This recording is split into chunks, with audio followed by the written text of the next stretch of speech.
Bonsoir à tous. Merci d'être venus encore une fois aussi nombreux à ce énième Café Patrimoine que nous avons l'habitude d'organiser. Et aujourd'hui, on a la chance, l'honneur et plein de mots de recevoir un invité qui va nous parler de patrimoine, mais pas seulement de patrimoine. C'est là ce qui fera aujourd'hui l'originalité de cette intervention, à savoir que nous accueillons donc M. Glowinski et François Cardinali, qui tous les deux donc, ont écrit un ouvrage que vous pourrez acquérir si vous le souhaitez à la fin de ce café. Monsieur Glowinski est professeur au Collège de France et a été pendant de nombreuses années administrateur du collège. Et notamment, ce qui est important, c'est que c'est lui qui a été en quelque sorte le maître d'ouvrage, c'est lui qui a supervisé toute cette rénovation du Collège de France qui avait été décidée au titre des grands travaux ordonnés par François Mitterrand. Donc, M. Glowinski va vous parler de tout cela, mais M. Glowinski est aussi spécialiste du cerveau. Et il a mené une étude en lien avec l'architecture. Je n'en dirai pas plus parce que je ne peux pas, c'est lui qui va le faire, entre le cerveau et l'architecture. Donc, je vais simplement vous lire ce qui est écrit derrière l'ouvrage et qui résume bien finalement ce dont on va sûrement parler ce soir. Passionné par l'architecture et l'urbanisme, établissant des parallèles originaux entre l'organisation du cerveau et celle d'une institution aussi prestigieuse que ce lieu de savoir et d'excellence, Jean Glowinski raconte son parcours peu ordinaire qui l'a conduit à superviser un chantier durant une vingtaine d'années, donc ce chantier qui est la restauration du Collège de France. Voilà, j'en dis pas plus, je le laisse parler, ainsi que François, pour... voilà, encore une fois, comme d'habitude, n'hésitez pas à intervenir s'il le faut, vous savez que c'est un lieu d'échange et de débat. Voilà.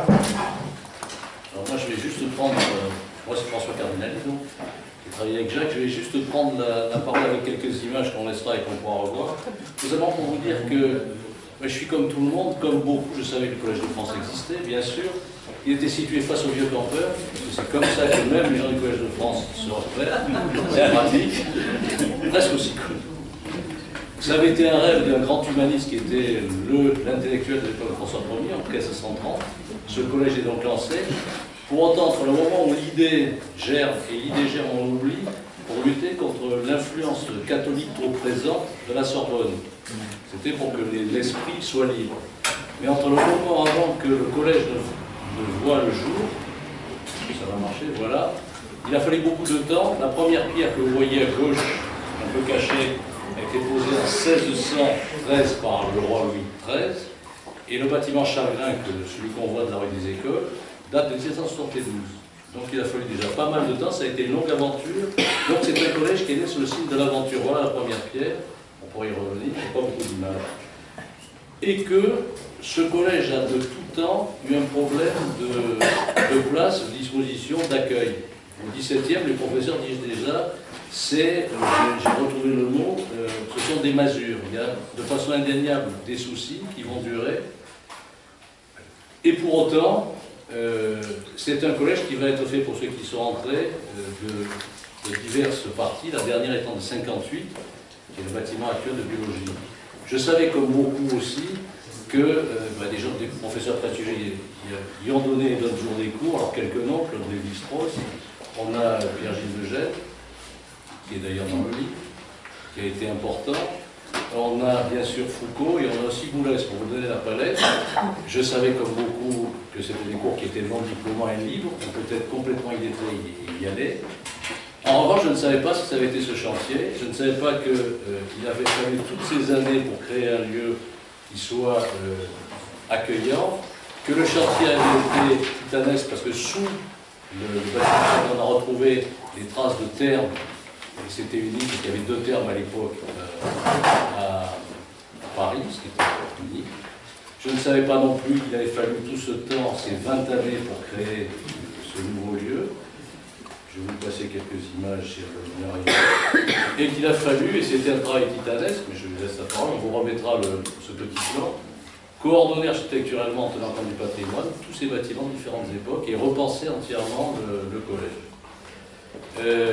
Je ne savais pas, parce que j'étais passé comme vous devant ce collège en travaux, que durant toutes ces années de chantier, on continuait, l'accueil du public a été préservé. Ça, c'est une des tâches et une des volontés de Jacques Glowinski de maintenir le collège ouvert. par bons et par euros, et qu'il a fallu la dose de diplomatie, mais aussi de personnalité pour arriver à se battre contre vents et marées en tenant compte à la fois des impératifs financiers, mais politiques aussi, des changements politiques, des changements de direction, et aussi des nécessités de préservation du patrimoine. Et vous avez là des vues que peu de gens ont vues, c'est la cour intérieure qui a été entièrement refaite, démontée, il vous expliquera sans doute pas mal de choses.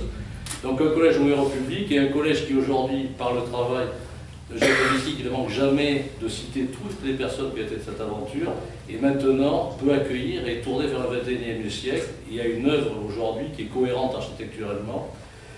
Et donc maintenant, je vais laisser la parole au héros de la présentation.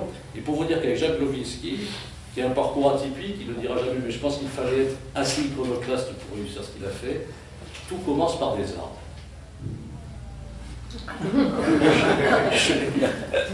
Oui, je suis étonné parce que je ne m'attendais pas à commencer par un arbre. En fait, pour moi, j'ai toujours été fasciné par les arbres pour deux raisons. Parce que, d'abord, c'est beau. Et deuxièmement, tu as une architecture qui est variable en fonction des arbres, évidemment. Et d'autre part, il n'y a pas uniquement l'arbre avec le tronc, les branches et les feuilles. Il y a effectivement les racines qui sont assez étonnantes. Pour moi, si vous voulez, c'est une manière de représenter le neurone. Alors, pourquoi? Parce que c'est une digression par rapport à notre présentation. Parce qu'en fait, vous avez le tronc, la base du tronc qui correspond au corps cellulaire du neurone. Vous avez le tronc lui-même qui correspond à l'axone, ce qu'on appelle l'axone, dans lequel l'influx nerveux va se propager. Et vous avez les branches qui correspondent aux branches axonales. Et vous avez le feuillage avec les innombrables feuilles qui représentent les points de contact possibles des neurones avec les autres neurones, c'est-à-dire les synapses. Et les racines de l'arbre représentent en quelque sorte des prolongements qui partent du corps cellulaire et qu'on appelle les dendrites. Comme dans un arbre, vous avez une protection, c'est l'écorce, et un neurone est protégé par une gaine de myéline de la même façon.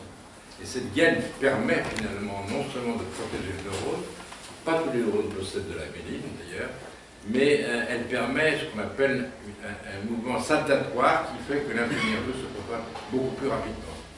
Et en fait, certains neurones sont petits, d'autres sont très longs. Si je prends les neurones qui partent de la moelle épinière et qui vont jusqu'à vos muscles, c'est 1 mètre environ. Donc, et dans les arbres, vous avez un flux qui est la sève qui monte finalement, qui apporte, disons, l'eau et les nutriments, les ions aux branches et aux arborisations terminales de l'arbre. Et dans le neurone, c'est la même chose. Il y a des flux axonaux, antérogrades et rétrogrades. Mais cette introduction sur l'arbre est un passé. Je voudrais rentrer plus dans le vif du sujet et parler beaucoup plus d'architecture. Pourquoi ce livre, d'abord, que j'ai eu la chance d'écrire avec François, et ça a été une période très très sympathique et agréable, c'est parce que j'ai eu cette chance d'être le responsable du projet de rénovation du Collège de France, nous allons y venir, et à un moment donné, je voulais quand même garder des archives de cette période, et écrire quelque chose que je voulais garder pour l'institution.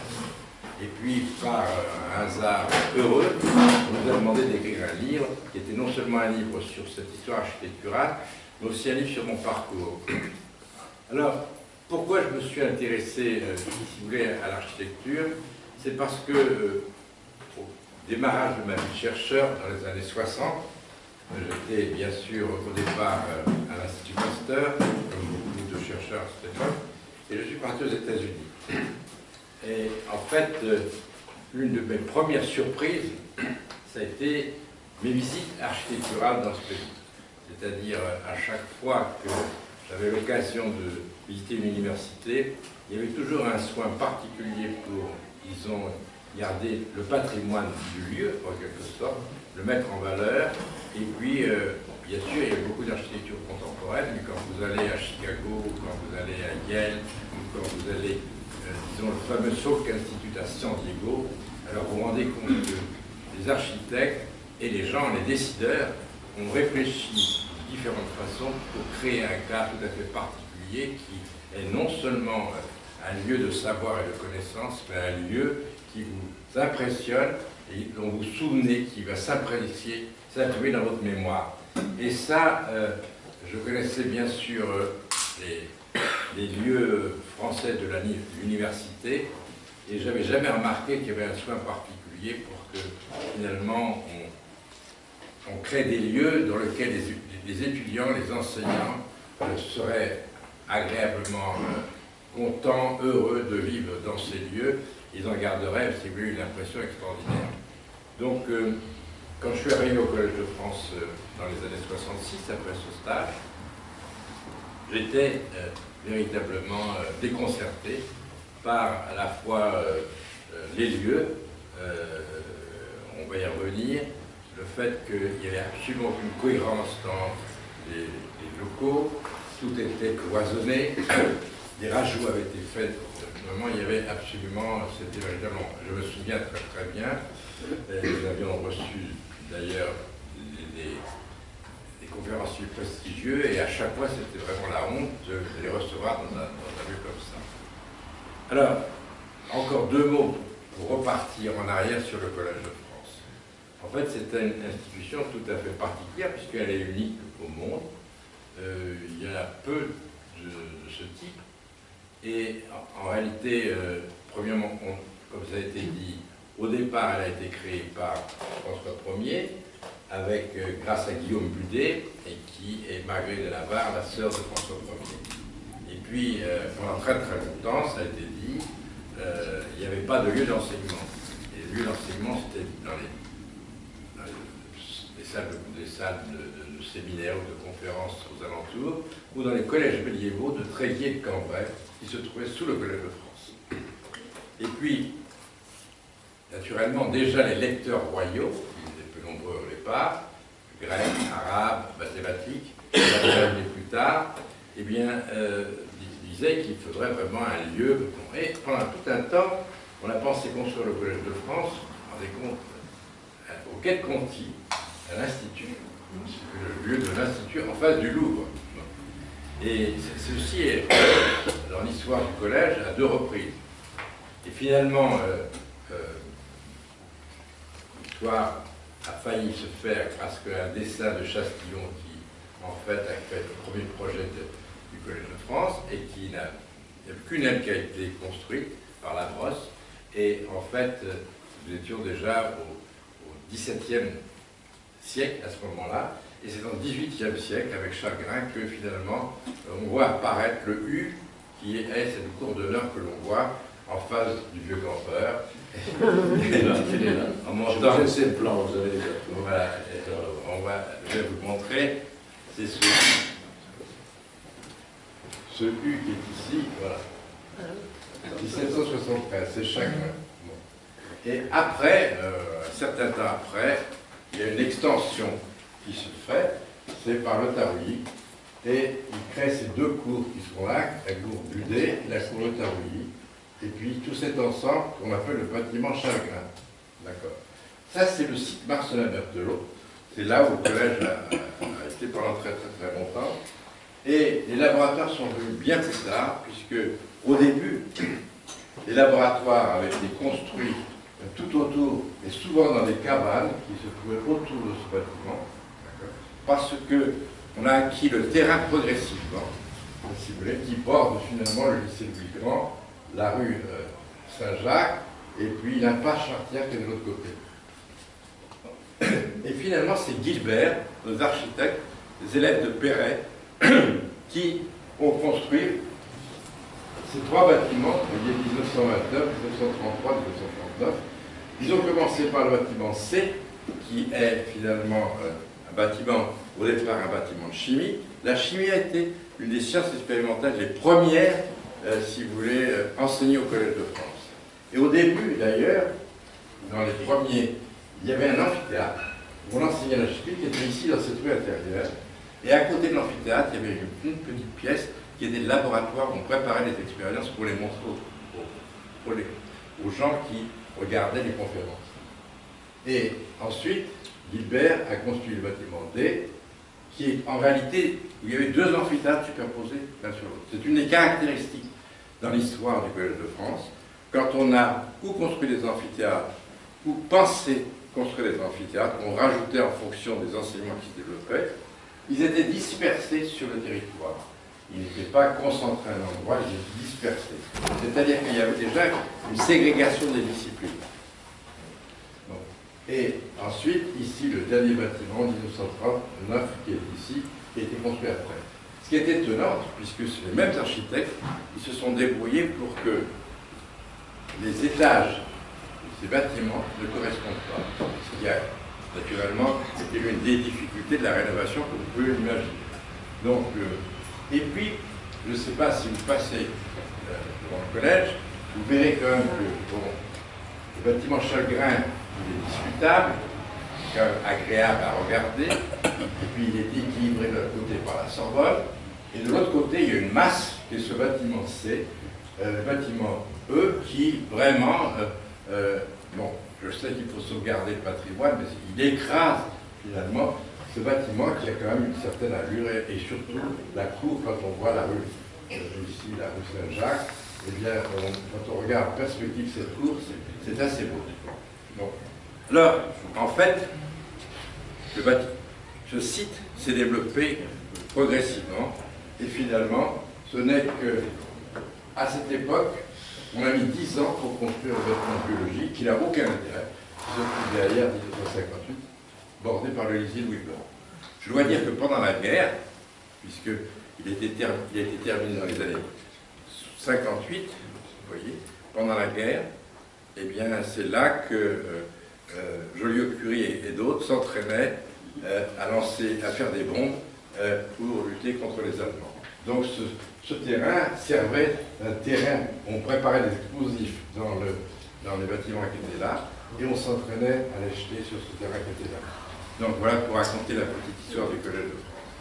Il y a aussi d'autres choses qui sont intéressantes, c'est que finalement, tout a commencé à bouger bien après mon retour des États-Unis. Je suis revenu des États-Unis en 1966. Vous voyez, j'ai passé plus de 60 ans au collège, et j'y suis encore. Bon. Et en fait, je suis certainement maintenant le plus ancien, c'est-à-dire j'ai traversé toutes les époques, si vous voulez, 68, tous les événements que vous pouvez imaginer depuis les années 60. Bon. Et deux personnalités ont changé radicalement le collège, et je veux en parler très rapidement. Le premier est un neurophysiologiste qui s'appelle Yves Laporte, qui a commencé à augmenter le nombre de cycles du collège.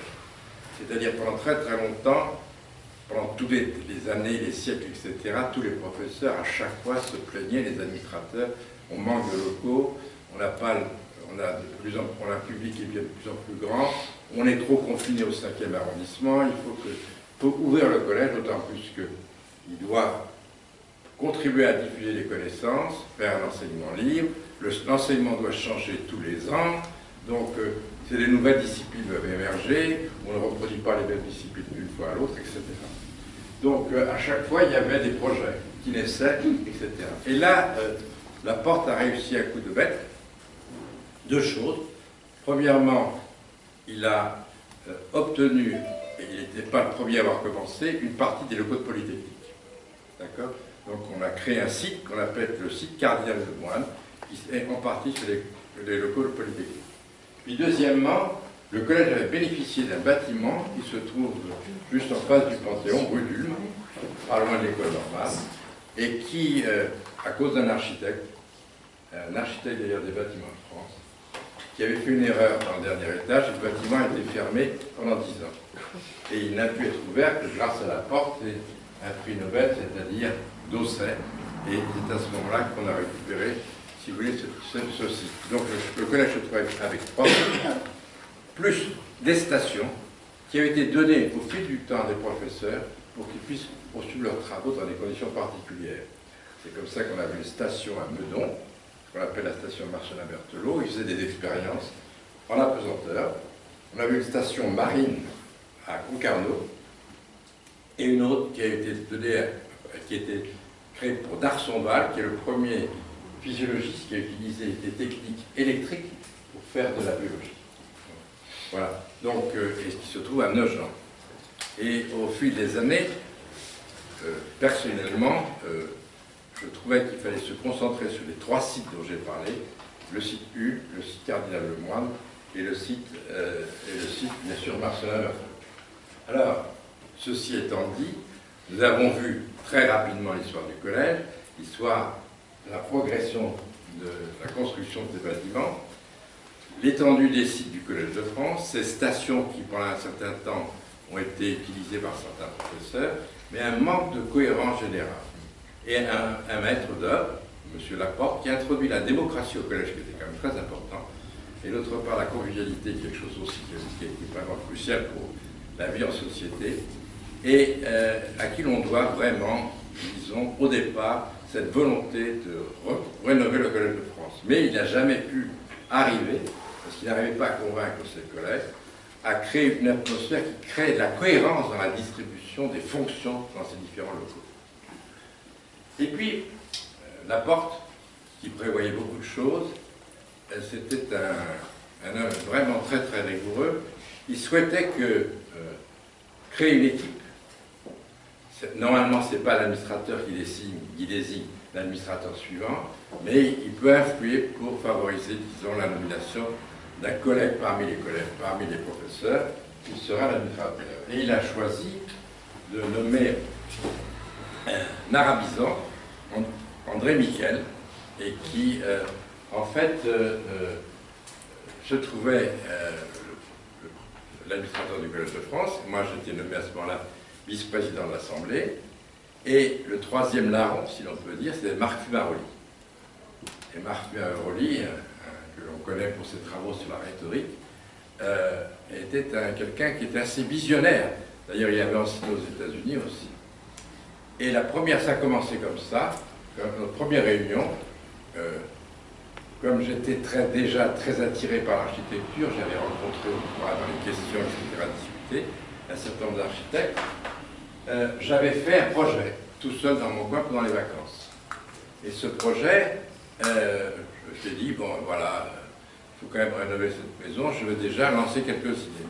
La première idée que j'avais, c'était de concentrer tout l'enseignement et les conférences, faire un véritable centre de conférences, c'est-à-dire un lieu prestigieux, c'est-à-dire dans les 3 cours, au sous-sol.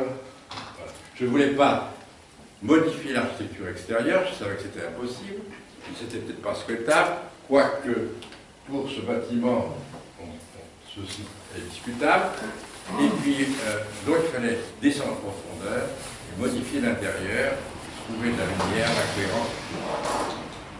Et je présente un projet à mes collègues où j'avais redistribué les fonctions, etc. Et c'était de l'ordre de, il faut quand même donner des idées, de 350 millions de francs à l'époque. Et ils m'écoutent, et puis je me disais comme ça n'aboutira jamais. Et 3 semaines après, Miquel revient, et il avait rencontré Biasini. Miquel avait été le directeur de la Bibliothèque nationale, et il avait rencontré Biasini, qui était l'homme des grands travaux de Mitterrand. Et il me dit, eh bien, ça y est, on va pouvoir rénover le Collège de France dans le cadre de la mission des grands travaux de François Mitterrand, le président de la République. Mais Lang, qui était le ministre de la Culture, ne peut donner que 100 millions de francs, c'est-à-dire une somme qui ne correspond absolument pas au financement de toute cette opération. Donc, Biasini me dit, bon, il faut démarrer, et puis vous verrez bien. Et puis il dit, de toute façon, si c'est vous qui êtes chargé de cette opération, ce sera une course d'obstacles, et les ennuis commencent. Il n'avait pas tort. Bon. Donc, André Miquel considère que, il me dit, ben, je vais te proposer pour être le responsable de ces travaux. Et finalement, les collègues ont tous voté, et même moi parti, pour un certain nombre d'années. Alors, on avait la grande chance de bénéficier de la mission des grands travaux, qui a été chargée de la rénovation de lieux prestigieux de Paris, que vous connaissez bien, et qui fait un travail remarquable. toujours avec beaucoup de rigueur. Bon, j'ai été visiter par exemple la bibliothèque Labrousse, qui est magnifique, et bien, qui est rénovée par la mission des grands travaux. Et donc, c'était une garantie de rigueur et, disons, de compétence. Là, on fait un concours international, et je suis dans le jury, et mon souci, c'était sauvegarder l'apparence générale du bâtiment. Et que finalement, la surprise vienne quand on pénètre dans le bâtiment, et non pas forcément par, si vous voulez, des ajouts contemporains qui ne perdurent pas. Bon. Donc, il y a plusieurs architectes qui ont concouru, je ne vous dis pas quels sont ceux qui ont perdu, mais je vous parle de ceux qui ont gagné, et Bernard Huet et Jean-Michel Wilmotte. Alors Bernard Huet était un professeur d'architecture, très respectueux du patrimoine, très sensible, si vous voulez, à l'histoire des bâtiments. Et Jean-Michel Wilmotte, à l'époque, c'était surtout quelqu'un qui était un architecte, si vous voulez, il avait déjà, il était intervenu dans le Louvre, il avait déjà pas mal d'opérations à son actif, mais il n'avait pas cette sensibilité tout à fait particulière qu'avait Bernard Huet. Et puis, au milieu de tout ça, il y avait un chef de projet jeune, Patrick Roger, qui restait un ami, et avec lequel je fais des projets encore en ce moment. Donc, vous voyez, c'est une histoire assez intéressante. Et il présente finalement un projet qui me plaît et qui plaît, disons, au jury. En tout cas, j'essaie de les convaincre, en tout cas pour arriver à ce projet. Et finalement, il gagne l'ensemble du projet qui devait se faire en 3 ou 4 phases. Et ils partent et ils font la première phase. Alors la première phase, c'est effectivement de rénover tout le rez-de-chaussée et le sous-sol de ce bâtiment-là.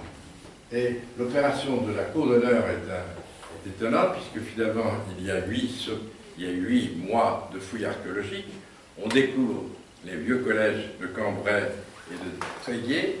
On fait des fouilles archéologiques, et c'est Goudineau, professeur au Collège de France, qui est chargé de l'histoire de ces fouilles. Il y a un document qui a été écrit. On trouve des tas de poteries, des traces d'objets.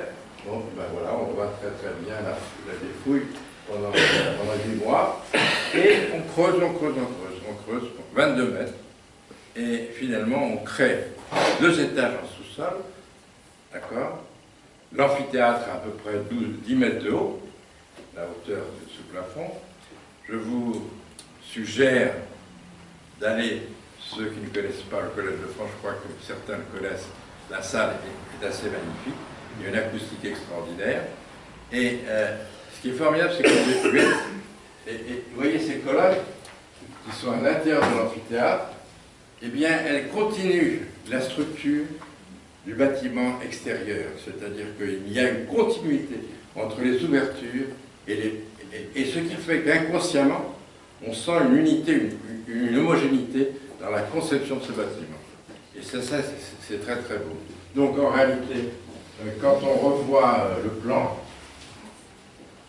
voilà, il y a le plan, voilà. Ça, ici, sur cette cour, on fait le grand amphithéâtre, on a appelé amphithéâtre Marguerite de Navarre. Sous cette cour, on crée un foyer, et sous cette cour, on crée un autre amphithéâtre. Et en fait, quand on sort de cet amphithéâtre, on passe sous ce bâtiment, et pour pouvoir, moi je voulais beaucoup de transparence, je voulais pas de photos. Donc, ils ont soulevé ce bâtiment-là, toute cette tête sur des vérins, d'accord? Et on a posé finalement le bâtiment sur des poutres qui ont été avec des fondations dans le sol. Et ça a été un travail merveilleux. Et finalement, quand vous descendez, vous avez l'impression que ça a toujours été comme ça. Et naturellement, on a percé un petit peu la cour pour que la lumière descende. Donc vous avez un éclairage, si vous voulez, naturel qui peut inonder le foyer. Et à partir du foyer, vous avez une distribution. La seule chose qui était ancienne, c'est cette allée qui est ici, qui était l'allée simplement, où il y avait des caves, et que l'on a gardée, qui est voûtée, qui est très belle. Et il y a, pas aussi belle que les salles qui sont en bas, mais vous avez 6 salles voûtées qui se trouvent ici, dans cette extrémité ici, que l'on a conservées et qui sont utilisées pour faire des salons. Donc, on peut dire que la beauté de ce travail architectural, C'est simplement 2 étages qui font beaucoup de transparence. Je vous invite à venir au collège, descendre par 2 escaliers, alors que Tarouilly et Chagrin, le Tarouilly disait qu'il avait eu beaucoup de mal à construire le bâtiment, puisque en fait rien n'est perpendiculaire. Donc quand on a construit les 2 escaliers qui descendent en bas, ça a été un travail de temps pour les architectes. Voilà l'histoire, et ça a été inauguré en 1998, c'est-à-dire par M. Chirac, qui était président de la République. Alors là, il y a une anecdote extraordinaire, et je ne peux pas empêcher de vous la raconter, parce que M. Chirac était là, un ministre, mais je vais dire quand même son nom, si bien quelqu'un ne le connaît pas dans la salle, je suis désolé, il s'agit d'Allègre, un de mes collègues,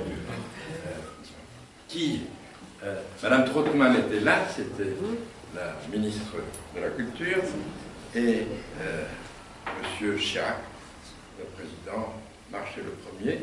Moi, j'étais un petit peu... M. Dagron était l'administrateur, j'étais un peu en retrait, et d'un seul coup, je vois Mme Trottmann qui vacille. En fait, c'était un de ces talons qui s'était pris dans une rainure des pavés du roi qui se trouvait.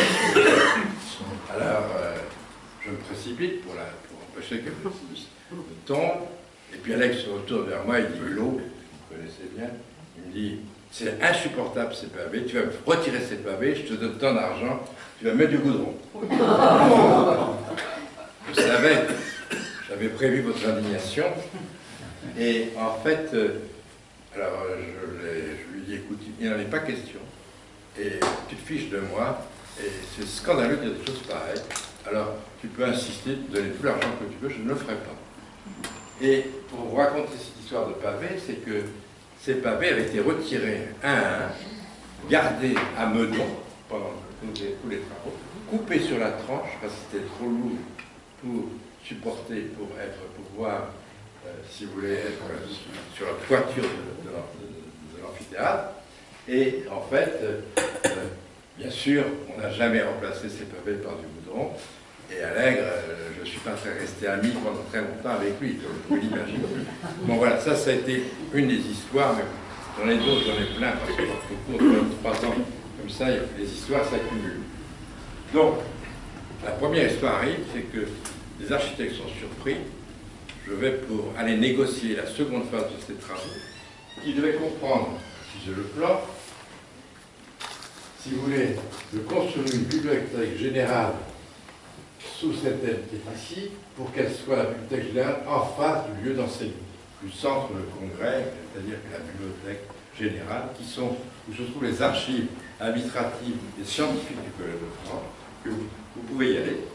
Et si vous voulez, c'est un lieu assez intéressant, où il doit tout construire, y compris les laboratoires qui sont autour.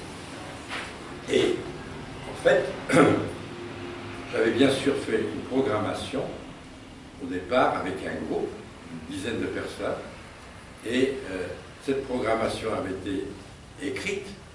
J'ai gardé en mémoire un document qui est la somme de toute la description de toutes les pièces les unes après les autres de tout cet ensemble, que j'avais fourni ensuite à les programmistes qui avaient travaillé avec la mission des grands travaux, et c'est comme ça que, et la première chose qu'on voulait, c'était regrouper tous les amphithéâtres et les lieux d'enseignement ici.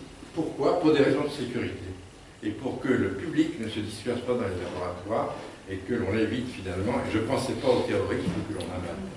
Et maintenant, heureusement que finalement on a fait ça, parce que sans ça, il y a effectivement des problèmes de sécurité importants qui se posent dans les laboratoires. Ça, c'était la première chose que l'on voulait. C'était la première chose que l'on voulait, c'est-à-dire avoir un lieu d'enseignement. La deuxième chose que l'on souhaitait dans cette programmation, c'est de regrouper toutes les bibliothèques du Collège de France. Il y en a une vingtaine, prestigieuses. Elles vont d'Asie, du Japon, si vous voulez, des histoires des religions, des études sémitiques, l'égyptologie, Champollion, la syriologie, etc. Elles se trouvent maintenant sur le site Cardinal Lemoine, et on est en train de refaire ce bâtiment qui va s'appeler l'Institut des civilisations. Bon. Mais la seconde idée, c'était également de regrouper tous tous les laboratoires dans un seul lieu pour éviter les problèmes, là encore, de dispersion, favoriser la multidisciplinarité entre les disciplines, et troisièmement, pour favoriser en quelque sorte des économies, pour avoir des équipements communs, et que regrouper les biologistes, les physiciens et les chimistes dans un seul endroit. Donc finalement, on a décidé de regrouper, ils étaient dispersés dans les sites, sur le site Ulm ou sur le site Cardinal Lemoine. On les a tous remis ici, c'était la deuxième volonté. Et la troisième volonté, c'était de dire, on va regrouper les disciplines par parenté, par exemple, dans ce bâtiment, dans les étages supérieurs qui sont ici. Dans cette partie-là, c'est l'administration, tout ce qui est la salle d'assemblée des professeurs, le bureau d'administrateur, et puis toutes les chaires, si vous voulez, comme la philosophie, la littérature, l'art, ou même l'archéologie, et ainsi de suite.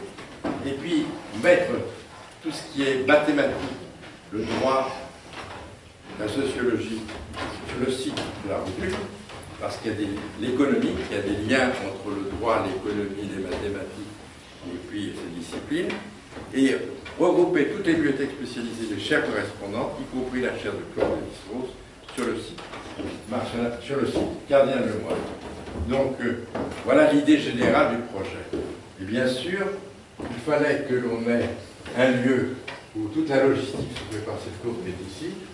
Et finalement, les architectes étaient prêts à commencer à travailler, utiliser, creuser dans les sous-sols, parce que naturellement, c'était toujours la seule façon de pouvoir progresser. Et là, on nous dit que, eh bien, il faut changer d'architecte. On n'a jamais compris pourquoi, et on est reparti vers 2 ans. On part, on fait un concours d'architecture. Heureusement, il n'y a pas eu un procès, et Bernard Huet et Villemotte ont accepté.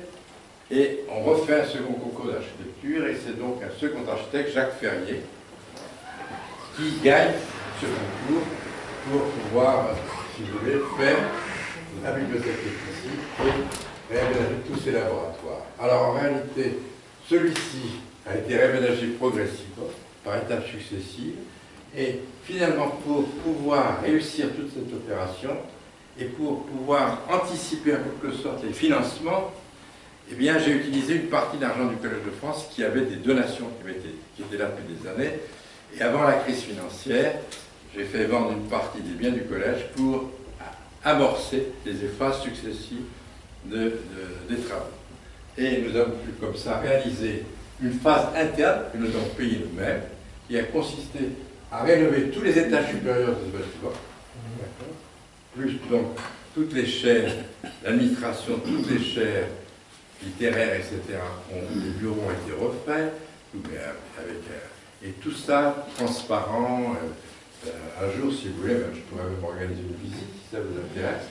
Et en fait, pendant ce temps-là, Ferrier travaillait sur les plans de la suite. Et pour m'assurer qu'il y ait une cohérence architecturale dans l'ensemble, c'est-à-dire une image, quand vous rentrez dans le Collège de France, le matériau qui est utilisé, les couleurs qui sont utilisées sont homogènes, et vous trouvez, quel que soit le site, cette cohérence. Et c'est ça qui fait que finalement, il y a une image qui apparaît inconsciemment dans la mémoire, en quelque sorte. Vous rentrez et vous reconnaissez, tiens, il y a quelque chose, le bois, le chêne est toujours le même, clair, les sols sont en pierre blanche ou zone grège, et puis vous trouvez les sièges bleus, et ainsi de suite. Vous avez une unité, et si vous voulez, cette unité est quelque chose. Bon, alors, malheureusement, si vous voulez, il y a de nouveaux architectes qui sont arrivés, les nouvelles responsables du Collège de France. Les gens ont beaucoup moins souci de cette cohérence qui fait l'histoire d'un patrimoine et qui finalement persiste, comme vous allez à Oxford, à Cambridge, et bien la personne à l'esprit de tout foutre en l'air, et puis voilà. Donc, Ferrier a fait un travail assez remarquable, et je lui ai demandé d'accepter de prendre des architectes qui avaient travaillé avec Jean-Michel Mouspot. Il a accepté, ce qui m'a assuré, si vous voulez, d'une cohérence et d'un suivi d'architecture. Et l'idée, c'était de trouver une unité entre ces 3 bâtiments, et finalement, de dire, on va mettre tous les équipements ou les animaleries dans les sous-sols, tout bien sûr, les chercheurs seront à la lumière. Et dans les étages supérieurs, alors dans ce bâtiment qui est ici surtout, on a créé 3 étages pour la physique, 2 étages pour la chimie, et le dernier étage, autour d'un patio, eh bien, est un centre international où je trouve les bureaux entourés d'une terrasse périphérique. Vous avez une vue sur tout Paris extraordinaire, et qui est là où on accueille tous les professeurs étrangers, les chercheurs étrangers. Là voilà, voici la terrasse que l'on voit de la cafétéria, avec un patio intérieur, et vous voyez la vue sur tout Paris, et entouré, ça ce sont les espaces techniques, et tous les gens peuvent sortir de la cafétéria, qui se trouve au dernier étage, complètement, et on peut aller sur cette terrasse qui est magnifique, et on a une vue sur tout Paris. Et bien au-dessus de la cafétéria, le mezzanine, qui est encore plus élevé, on voit le Panthéon d'un côté, on voit Saint-Sulpice, on voit tout. Bon, c'est assez étonnant quand même. Donc, il réussit la deuxième phase, il crée la bibliothèque générale sur 2 étages en sous-sol, avec une allée musée que l'on peut voir sur le plan. Voilà. C'est-à-dire que quand vous sortez d'ici, en dessous, il y a en souterrain, vous avez une allée musée qui rejoint ce bâtiment. Ce bâtiment est prestigieux, ça s'appelle la Rotonde, parce qu'il a été dessiné par Gilbert au départ, et il y a la représentation, si vous voulez, de tous les grands savants qui ont travaillé dans ces lieux. Joliot-Curie, ainsi de suite, Marcellin Berthelot, etc. Et finalement, cette opération s'est terminée en 2013, après vraiment plusieurs périodes. Alors, deuxième anecdote que je vais vous raconter quand même, c'est là où j'ai eu un problème avec le patrimoine, avec les architectes du bâtiment. L'architecte Perrier pensait, vous allez me donner votre avis là-dessus, quand vous allez voir ce bâtiment, quand vous partez du vieux campeur, comme dans la rue des écoles, vous voyez en face, vous voyez ce... Voilà. Alors il y a ces carreaux qui sont là, faïence marron, brune, qui est, paraît-il, c'est représentatif de cette époque, de Perret, un élève de Perret. Mais ce n'était pas le béton de Perret, c'était pas super. Et l'ennui, c'est que ce bâtiment, alors ce bâtiment est très beau parce que c'est là où il y avait 2 amphithéâtres, il n'a pas de parenté avec celui-ci, très peu, et celui-ci est très lourd, et il écrase le bâtiment chacun. Alors, Perrier, on le voit bien d'ailleurs, on voit bien une reconstruction, et Perrier avait proposé de recouvrir, si vous voulez, les murs des derniers étages de plaques de zinc, ou bien, si vous voulez, d'ardoise, pour pouvoir avoir un pendant avec la Sorbonne. Et que finalement, le bâtiment chagrin émerge comme un écrin au milieu de cette symétrie de bâtiment, la toiture de la Sorbonne d'un côté et la toiture de ce bâtiment qui est là. Finalement, l'architecte des bâtiments de France n'a pas voulu. Ils auraient voulu imposer que l'on reconstruise les menuiseries, les huisseries, les fenêtres en bois, comme elles étaient à l'époque. Je leur ai dit quand même, c'est l'argent de l'État, c'est pas possible. Et deuxièmement, ce ne sera jamais hermétique. La physique maintenant, la chimie, la biologie nécessitent finalement quand même un certain nombre de problèmes de climatisation. Il n'en est pas question. Et puis je me dis peut-être que le patrimoine architectural, je suis aussi sensible que vous, mais je n'ai pas mes compétences, mais vous n'avez peut-être pas mes compétences de patrimoine scientifique. Et je lui ai envoyé un livret d'une dizaine de pages où j'ai décrit toutes les grandes découvertes qui ont été faites dans ces bâtiments. Et je peux vous les dire, la première pile atomique a été faite dans ce bâtiment, les isotopes radioactifs ont été découverts dans ce bâtiment, ainsi de suite. Et finalement, il a été très compréhensif, mais il n'a pas voulu que je touche à l'extérieur, sauf qu'il a accepté que je puisse remplir l'intérieur, qui était une cour, qui était affreuse, parce que finalement, on tournait sans arrêt dans le bâtiment. Et on a pu, finalement, on a fait un accord, et ça s'est très bien terminé. D'ailleurs, il y avait la commission du Vieux-Paris qui était là, ici, je me souviens de cette réunion, et voilà. Donc, finalement, la dernière phase a eu lieu, et après 23 ans, et environ 170 millions d'euros, pour l'ensemble des 55 000 m² qui ont été refaits au Collège de France, puisqu'il n'y a pas que ce bâtiment qui est ce site, car le site a été refait complètement, la station de Meudon, qui ne servait pas à grand-chose, elle était transformée, on l'a transformée en si vous voulez, un hall, ou aussi plutôt un lieu d'accueil pour les chercheurs étrangers, une résidence, où il y a 56 studios, et qu'on partage avec l'observatoire qui se trouve de l'autre côté à Meudon. Voilà, donc c'est une très belle histoire. Alors, j'ai été aidé pendant toutes ces réflexions par mon propre travail sur le cerveau. Disons, dans le laboratoire, et il y a une représentante de ce laboratoire, c'est Monique Safra, qui est ici d'ailleurs, que j'ai eu la surprise de rencontrer ce soir maintenant. Et au fil des découvertes, puisqu'on a eu la chance, moi j'ai eu la chance de commencer la recherche sur le cerveau, quand on ne connaissait absolument aucun médiateur chimique du cerveau. Et en fait, on allait de découverte en découverte.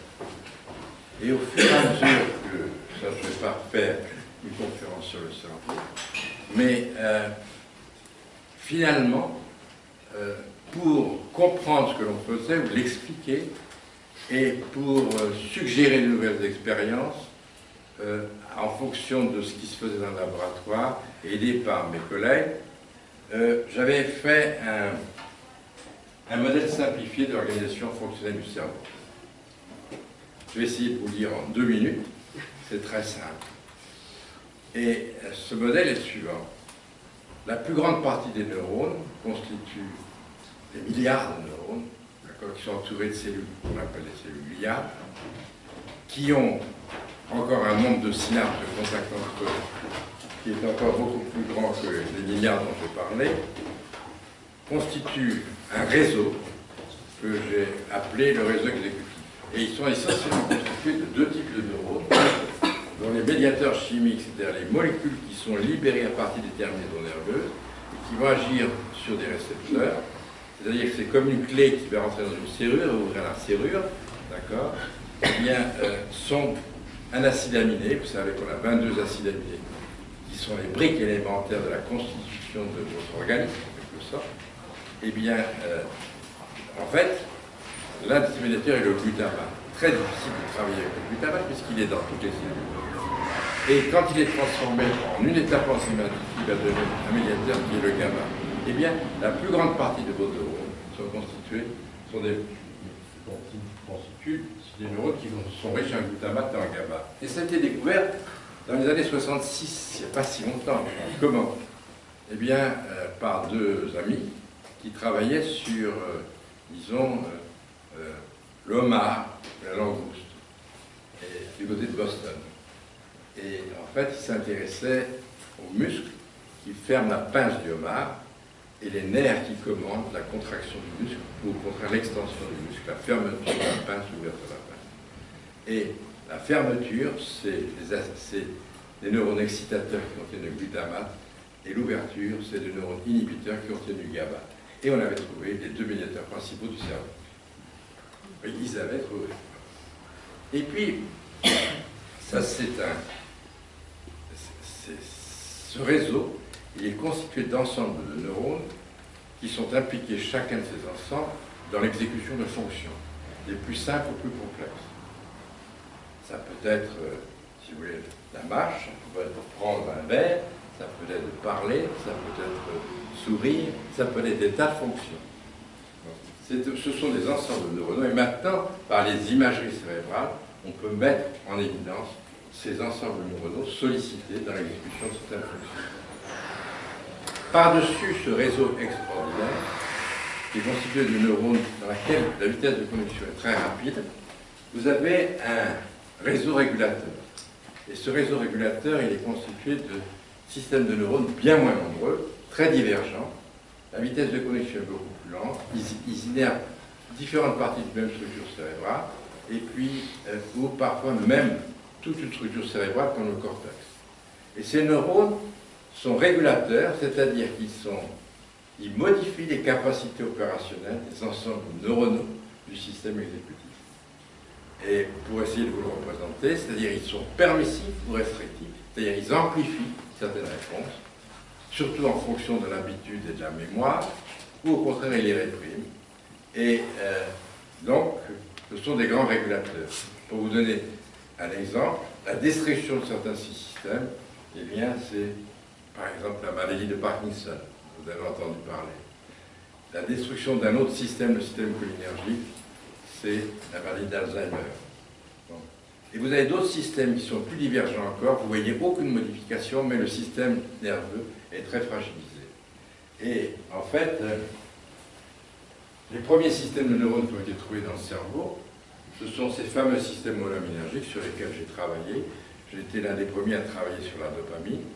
Dans les années 60, j'ai synthétisé la première dopamine radioactive pour étudier le métabolisme de ce médiateur dans le cerveau. Et donc, ces systèmes régulateurs, je peux vous le dire en 2 minutes, chacun d'entre vous peut être très actif le matin ou au contraire le soir, et vous avez des variations, disons, de vos habitudes, et c'est ceci, c'est votre système régulateur. Il y a des gens qui sont toujours souriants, d'autres qui ne le sont pas, et ainsi de suite.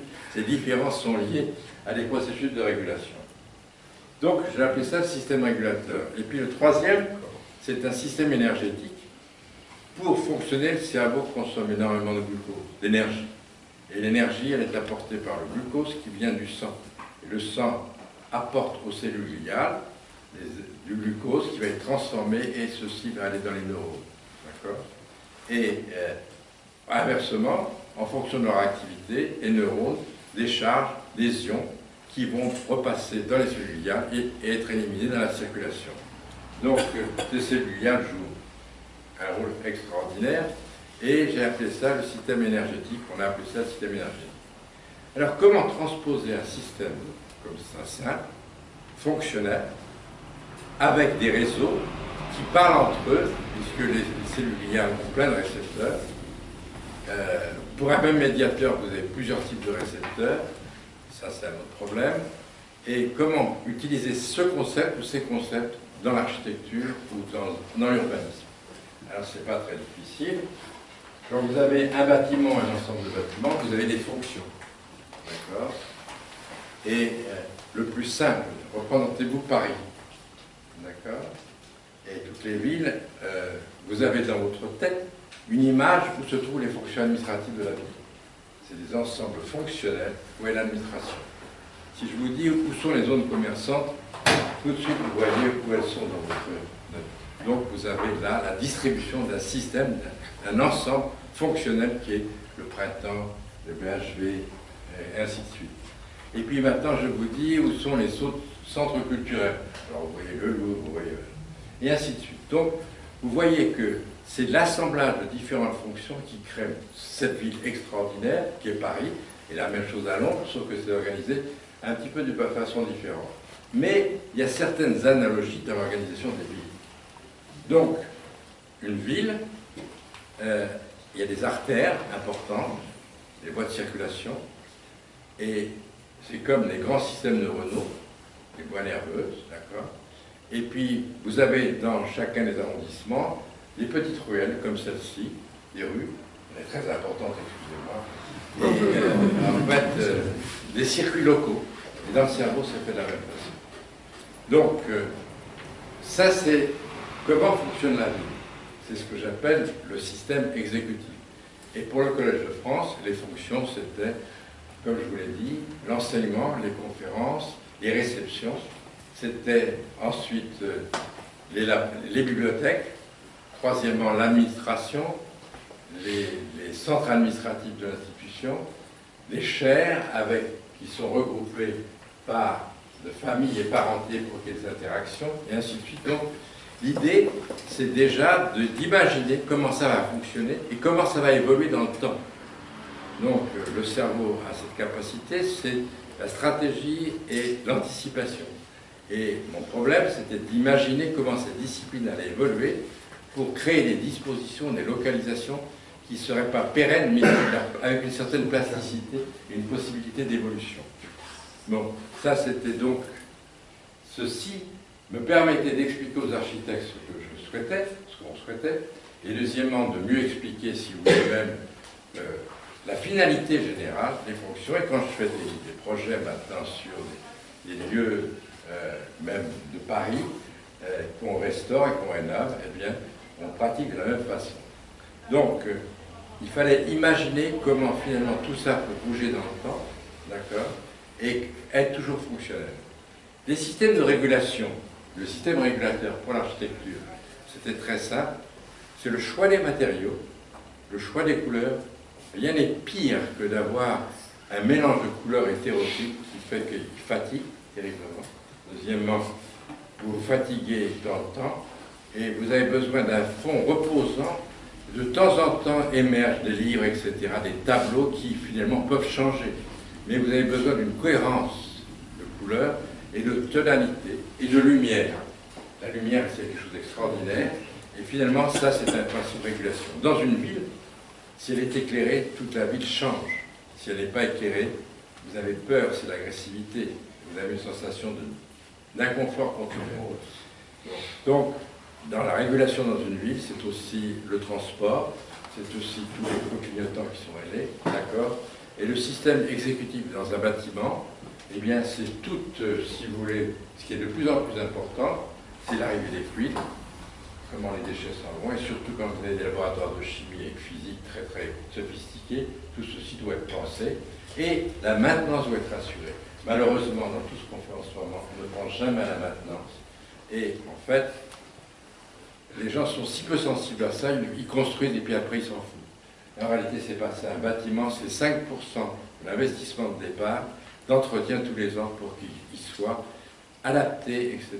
Et la sauvegarde du patrimoine, c'est l'adaptation sans heurter les choses, c'est des modulations, c'est pas quelque chose qui est pérenne définitivement, c'est quelque chose qui s'adapte et le collège est toujours adapté et dans son architecture a évolué.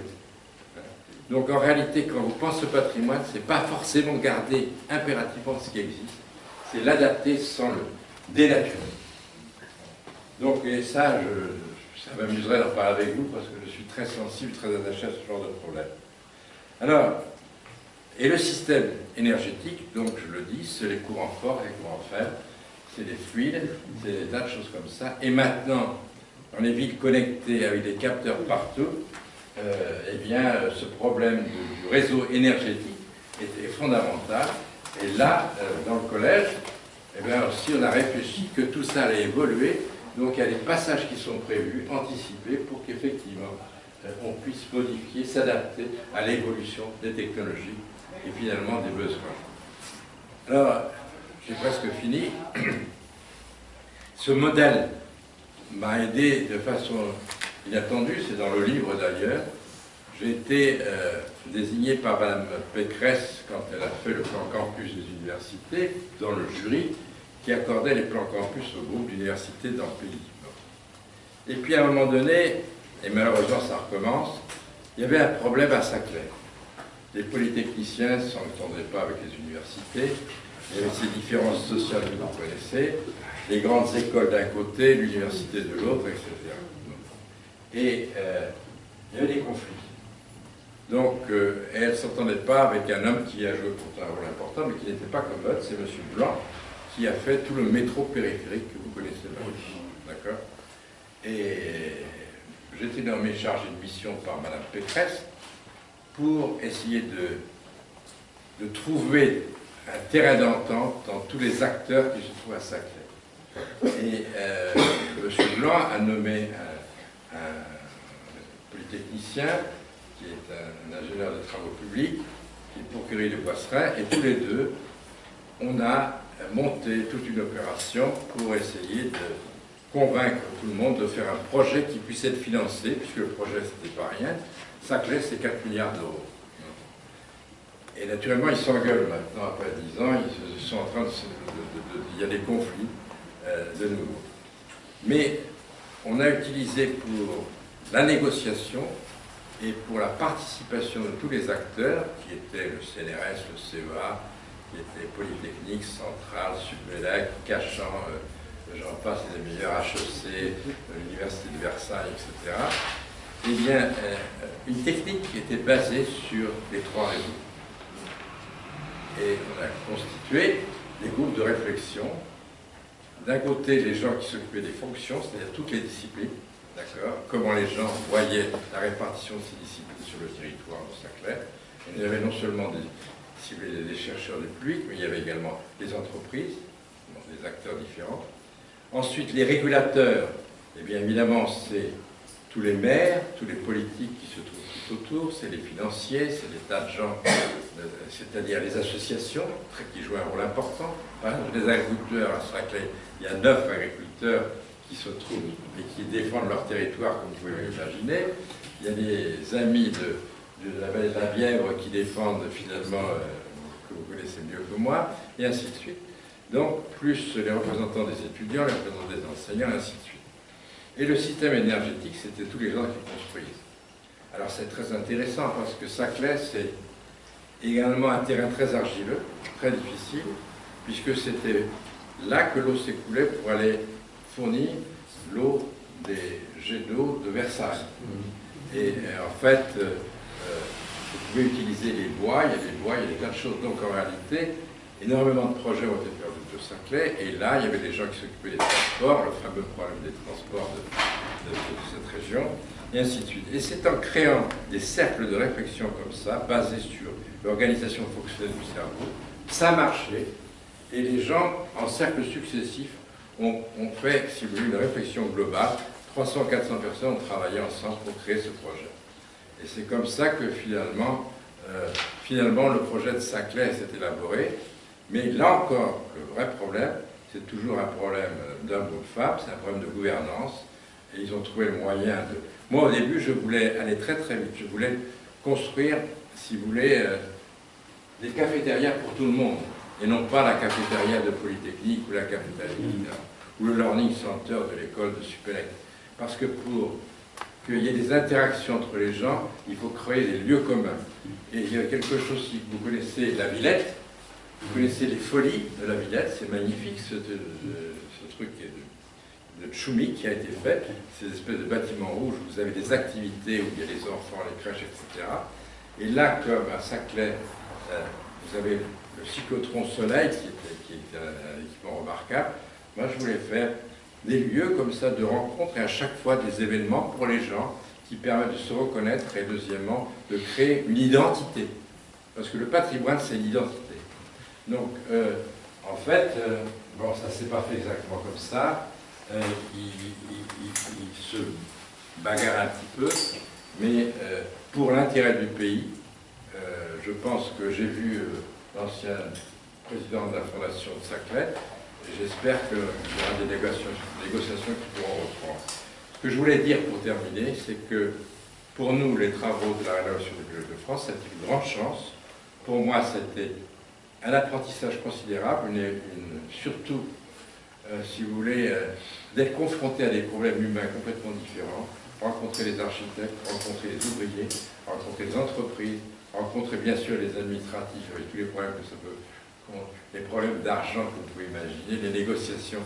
Enfin, j'ai vu passer les présidents de la République, les ministres et ainsi de suite. Je pourrais vous raconter des histoires sans fin. Et c'est un enrichissement considérable. Être la chance de s'occuper du patrimoine et d'un bâtiment comme ça, avec toutes les composantes, toutes les orientations que l'on peut penser. Bien sûr, les gens du collège, leur réaction, là encore, c'est des problèmes. Assurer des déménagements successifs pour que l'on puisse travailler continuellement. Tout ceci a été un enrichissement et on le retrouve dans ce livre que j'ai eu la chance d'écrire avec François Cardinali, qui m'a interrompu au bon moment, j'espère, que je suis trop long. Merci de m'interrompre. Quelqu'un veut intervenir, poser des questions, réagir? Est-ce qu'on peut envisager une visite? Pardon? Est-ce qu'on peut envisager une visite? Ah oui, bien sûr. Pas trop... Bien sûr, non, mais ça c'est sûr et certain qu'il suffit qu'on s'organise et puis on essaiera d'organiser une visite. Je demanderai l'autorisation à mon collègue administrateur et moi, puis on essaiera de voir nous-mêmes. Mais la première partie du bâtiment, où se font les conférences, tous ces cours sont libres. Il y a d'ailleurs le 19 juin un colloque qui est un historien d'architecture, M. Cohen, qui vient de faire une série de cours sur l'œuvre de Guéry. D'accord? C'est tout à fait intéressant. Et là, ça va peu vous intéresser. Comme ça, vous verrez l'amphithéâtre. Vous pouvez y aller. 19 juin, c'est un lundi, je crois, toute la journée, de 9h à 6h du soir. C'est sur le problème des musées, des organisations spatiales, des œuvres architecturales. C'est un colloque avec des tas d'architectes ou de personnalités qui s'intéressent au musée. Je suis sûr que vous vous intéressez au musée.